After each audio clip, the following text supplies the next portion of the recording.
Praise the lord.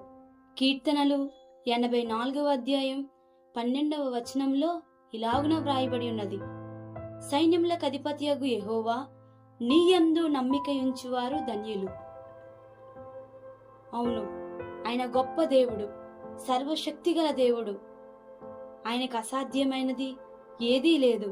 ఆయన శక్తిమంతుడు గనుక ఆయన యందు మనం నమ్మిక ఉంచితే మనం ధన్యులుగా తీర్చిదిద్దబడతాము అని ఈ వాక్యము మనకి తెలియజేస్తూ ఉంది.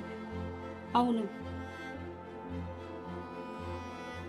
మనకొచ్చే ప్రతి కష్టములో, ప్రతి బాధలో, ప్రతి కన్నీటిలో, అది అనుకూలమైన ప్రతికూల పరిస్థితి అయినా అననుకూలమైన ఆయన యందే నమ్మిక ఉంచితే మనం ధన్యులుగా తీర్చిదిద్దబడతాం. ఆయన సన్నిధే మనకి ఆశ్రయం, ఆయనే మన ఆధారం. ఆయనను నమ్ముకున్న వారు ఎప్పటికీ సిగ్గునందరు.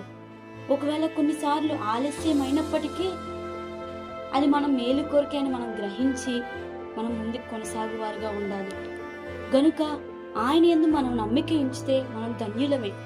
ఎందుకనగా మన జీవితంలో ఎన్నో మేలు దేవుడు చేసి నడిపిస్తూ ఉన్నాడు.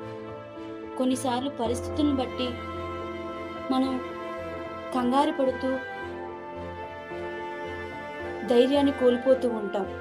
కానీ మన ప్రతి సమస్యలో, మన ప్రతి ఇబ్బందిలో, మన ప్రతి బాధలో దేవునిపై విశ్వాసం ఉంచి ఆయన చిత్తానుసారంగా నడిపించబడినప్పుడు మనం భయపడకుండా ఆయన వెనకాల ధైర్యముగా ముందుకు కొనసాగిపోగలం.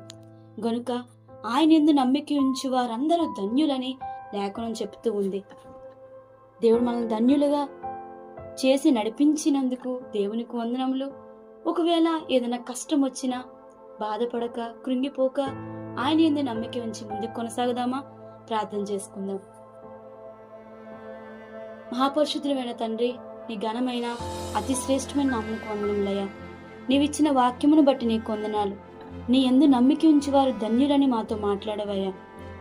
అయ్యా, ఏ పరిస్థితి అయినా, ఏ బాధ అయినా, ఎటువంటి కన్నీరైనప్పటికీ నీలో నమ్మిక ఉంచి నీ మీద విశ్వాసము కలిగి ముందుకు కొనసాగువారుగా మమ్మల్ని సిద్ధపరిచి నడిపించండి. ఎవరైతే ఈ వాక్యాన్ని, ఈ మాటను వింటూ ఉన్నారో వారిలో తగిన విశ్వాసం మీరే పుట్టించి నడిపించి సహాయం దయచేయండి. ఈ రాత్రంతా మీరే మాకు తోడు నడిపించమని, ఉదయకాలం నీ సన్నిధిలోని స్తుతించు వారుగా సిద్ధపరిచి నడిపిస్తారని యేసు పరిశుద్ధ నామమున అడిగి వేడుకుంటున్నాం తండ్రి.